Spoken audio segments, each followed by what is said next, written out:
My name is Brian Ferguson-Avery. I'm the author of two books here.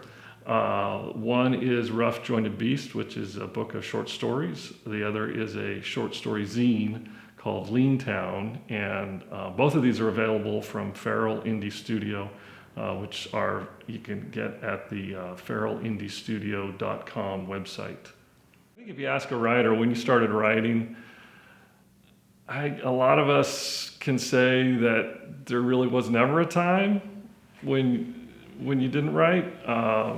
Very young age. I know I started doing stories and poems through middle school, high school, getting good reactions from teachers and things like that. So it's just kind of always been something I've been doing. That's a simple answer to a question that maybe could stand some more looking into, but in general, that's the answer. I've just been doing it for as long as I can remember. Leantown's a short story published as a zine. It's complete by itself. It takes place in a small town in Appalachia, probably someplace around here, central PA. It is down on hard times, like a lot of these old coal towns are. And like a lot of these towns, the fracking company, the gas company, comes through. And there's an individual, and he is trying to sign everybody up. If they can get everybody signed up, everybody can get some money from the company. About half of the town is for it, but there are a few individuals that know the dangers of fracking, and they're not ready to sign on, and it forms kind of a little bit of conflict between everybody in the town. Some want their money to get out, and of course some people, this is all they have left, and they aren't really interested in maybe losing that opportunity, their last home that they have. In addition to that, there is the main character of the story, young woman, her father owned the pharmacy, and she's still living there, hanging on, and she has kind of a strange relationship with the rest of the town and kind of keeping it alive, and that becomes a little more clear as the story goes, and gets into some rather interesting, maybe even a little scary type of situations for that. The idea for Leantown came when the publisher of Feral Indie Studio said, we're doing a group of short stories, graphic novels, based on the subject of Appalachian Gothic. And Appalachian Gothic is just take the small towns, backwoods of Appalachia. Spooky stuff happens there. That's what Appalachian Gothic is. And offered that up, and I said, okay, I'll try that and see what I can come up with. Fracking, of course, is a big issue throughout Pennsylvania, but also through the rest of the Appalachians. And the prospector's scale, the assay scale that comes up in the story was something else that came in. And it was actually a pretty simple story to write once I came up with that idea. I don't recall really having any issues, and it came together about as quick as any other story I've written. Feral Indie Studio is a group of, right now it's a couple of different artists. They're based down in Columbia, PA, and they do a lot of RPG role-playing game type books. Dungeons and Dragons manuals, they do some graphic novels, things like this. And they don't do a lot of fiction yet, but I think they're planning on branching out into that, and that's the sort of thing that I've been able to do, that they've done for me, is publish their stuff here. The writers who influenced me, I've read a lot of Stephen King, and that really comes through in Leantown, I think. Don't always write that way, but kind of creepy thriller type of stuff. I've got some other stories in my book of short stories that come off that way, and I'm not a creepy, scary guy, but it came through. Stephen King, definitely, and I like Stephen King. He gives a lot of great lip service to reading. Even though he writes genre fiction, he talks a lot about reading across the board. Literary fiction, reading back through the greats, keeping an eye on them, reading pretty much everything, and I've always respected him for that. And as well as his work ethic, which I think is another question that I'm probably going to get asked here today. So let me just answer that right now. My work habit, I try to be like Stephen King, write every day. I'm not as good as he is. He I know gets down every day. Of course, that's how he makes his living. I'm not quite that fortunate to do that yet. But I always respect the writers that can do that can write every day. I think writing's a craft. There is a lot of art involved to it as well, but I think to really do well, you just have to persevere, and that just means sitting down in front of your typewriter or in front of your laptop. Now kids write on their phones. I don't know how they do that, but I know they can do that. Just however you write, you just need to do that every day, and that's what I try to do. When writing's going well, that's what I'm doing, is writing every day. Cover art for this is by Charles Ferguson-Avery, who does happen to be related to me. When the book first came out, he had a much quicker cover, limited by time. But we sold all the copies out for this, and I said, let's do some more of these. I wanted to sell some more. So he came up with a different cover for this, and this is a painting, I guess you would call it, that he did it on board. I don't know all the painting techniques and names of things, but yeah, he came up with that. Yeah, did a really, really cool job. I got to keep the original too, so it's hanging up at home like that. So as far as obstacles that I faced when writing Leantown, again, I think it was a pretty easy story to write. I said that. Having said that, though, for me, there's always a lot of start and stop when I write. I'm not one of those writers that can just start and the story just flows and I can hit save.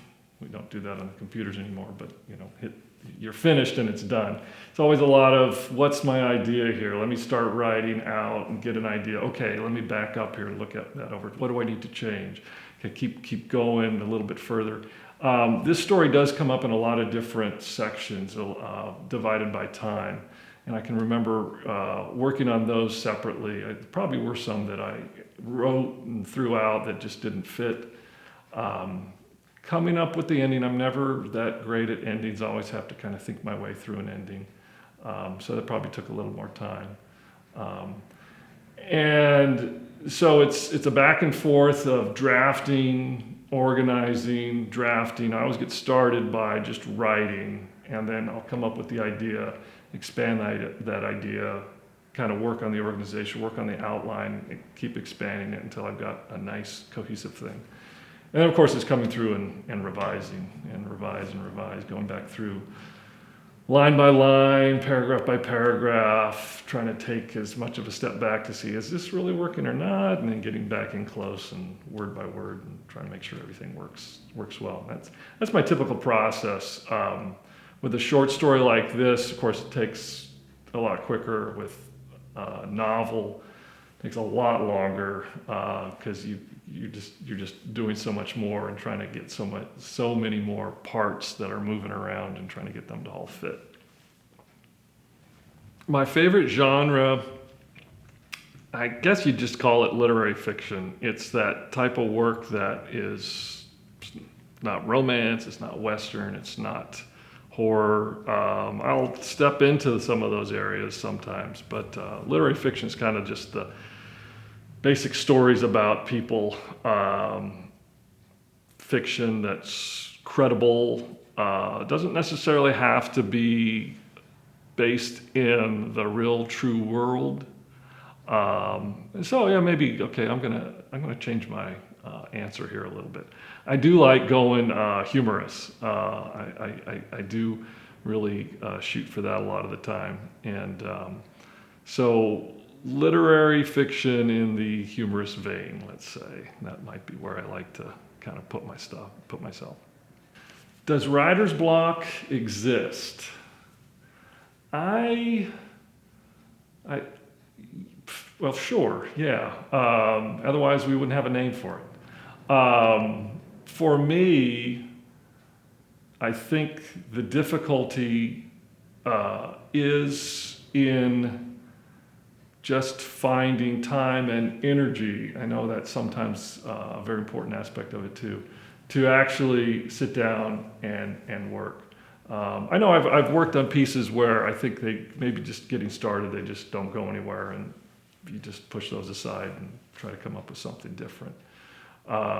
So if you're working on something and it doesn't quite come out, then you should be able to just come up with something different and work on something else. There are a lot of that you just jettison those ideas that don't work. Maybe they'll come up late, maybe, a few years down the road, now I know how to make that work, and you pull it back out of the file and work on that.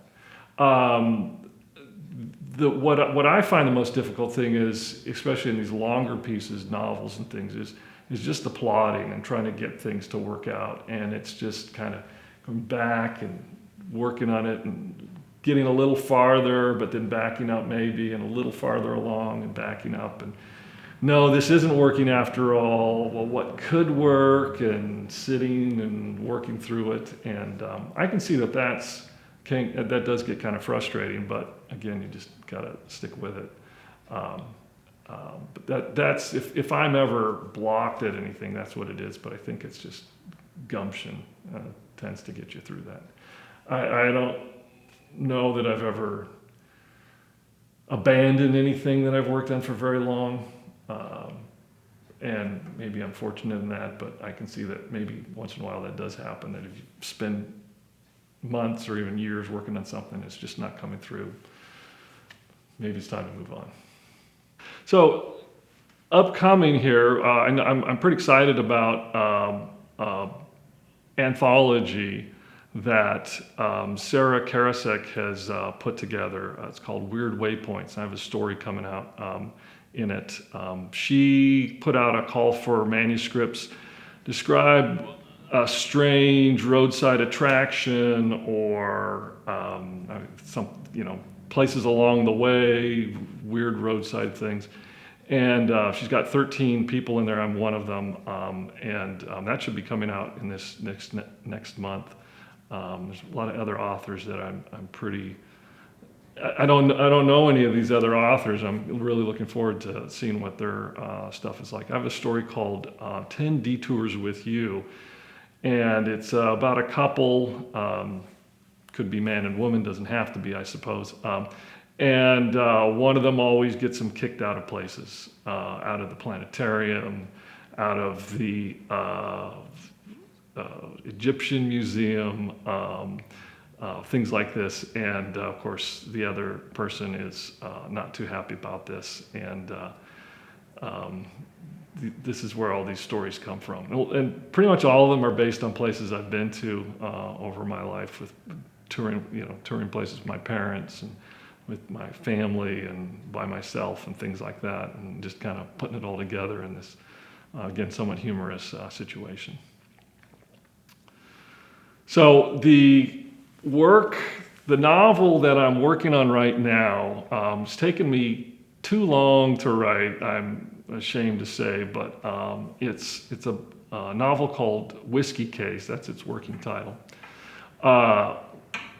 It is concerning a main character, young woman named Wendy, who wakes up with a ghost in the bed next to her. That's the very first chapter. And she's seen this ghost before, and she looks over, and then the phone rings, the ghost disappears. It's a police officer saying, "Ma'am, your husband has died. He's been in a car accident. He was only wearing his shoes, wasn't his car, and there was another woman with him. The woman that was with him is in a coma in the hospital. The husband died." When she goes to the funeral, she's at the funeral, and another woman comes up and says, "Here's your baby. This is the baby that the woman in the car, who's in a coma, and her now dead husband had without her knowledge, and now she has to take care of it." So there's that. There's also, this kind of was inspired by the presidential election of 2008, Obama and McCain, where Joe the plumber became a big national star for about 30 minutes on the one of the presidential debates. So there's a guy like that who just kind of ends up being on the news that is working with Wendy. There is a